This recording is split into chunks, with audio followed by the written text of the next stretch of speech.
Joining us right now, we know exactly that Laura Ingraham is joining us from our nation's capital. Good morning to you, Laura.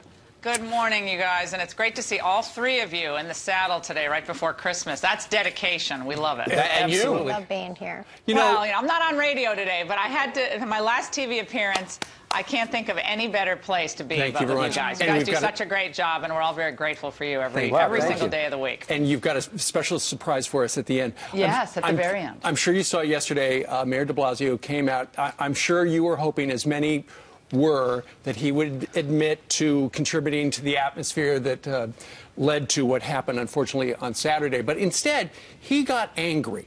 And he didn't get angry at the protesters who said, what do we want? We want dead cops. And he didn't get angry at the people who attacked his police officers last week. But instead, he got angry at the news media for showing some of the video where, you know, what do we want? Dead cops and stuff like that.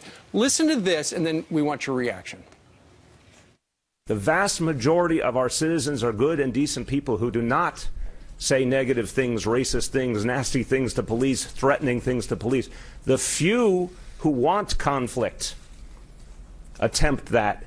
And unfortunately, so many times you guys enable that. I don't see reports on the many decent, good people. I don't see reports on the everyday cops who do the exemplary thing and hold a line and show restraint and discipline no matter what invective is hurled at them. It's immoral, it's wrong, it's nasty, it's negative. They should not do that.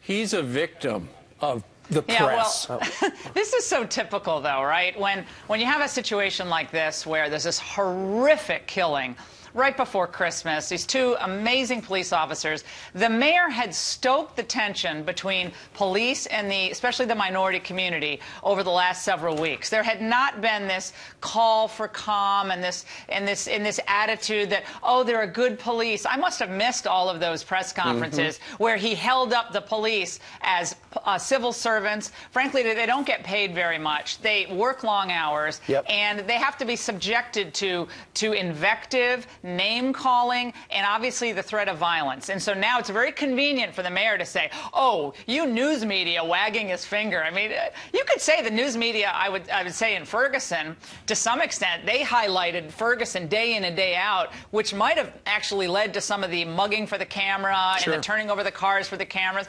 I would have criticized some of the media overall coverage for that. But in this case, we have two police officers who were executed assassination style while they're just sitting in their car. And we have the guy's trail being established on the internet now, and we're not supposed to cover this? But you got to be kidding me. Laura, you've seen a lot of politicians before at every level, but this is a powerful position as mayor of New York. Sure. I've never seen somebody less equipped to handle a position like this, who is so ignorant of the power of his words. He is ad-libbing one of the most important speeches of his life, reflecting back on what his son's gone through, and it laid the groundwork for all this. Yeah.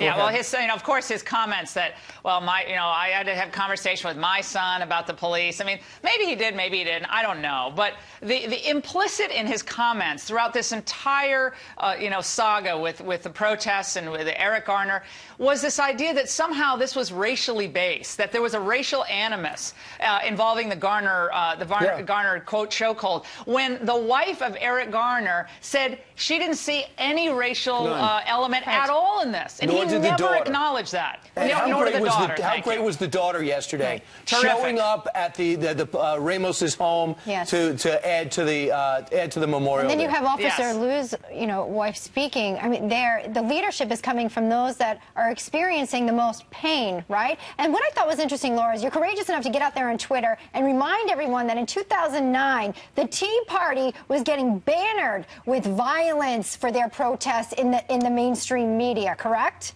Oh, right. There was all these stories and coverage on MSNBC about some guy brought a gun to a Tea Party rally, and this is heightening all this tension. Remember Sarah Palin's video or graphic on her website led to the Gabby Gifford shooting. There were all sorts of media stories about violence that never really happened at Tea Party rallies. Of course, they weren't turning over cars, lighting them on fire. They weren't looting stores, but they might as well have been, right? Because it was all, oh, well, this is very dangerous rhetoric. rhetoric. We've got words matter, President Obama said. You know, all of that coverage. I went back and dug some of that up, and I tweeted it out earlier this morning before I came on, because I think we have to look at how the press and all of us discuss this, and how just a few years ago they were claiming good, law-abiding Americans were engaging in this type of violent, protest, which wasn't happening at all. Not at all. Now, Laura, before you leave, you have a special surprise for us. Yes, well, you know, they're not in school now, so my daughter Maria and her friend Olivia were here, and they're big Fox fans. So, I can't lift her anywhere. How big she's gotten. That's great. And a Happy New Year. This is Maria, and this is Olivia, and they're two wonderful girls, and they both love Fox News. And what do they want to say? Oh, we love you. Happy New Year. Anyway, we love you guys, and everybody watching Fox, thank you so much for supporting this network and supporting Fox and Friends. These three individuals on the air right now are great people, not just great broadcasters. We love you guys. And you are a great friend. You are as well, Laura. We're thankful for you. Bye. And for the fun and cheer this morning. Great work, girls.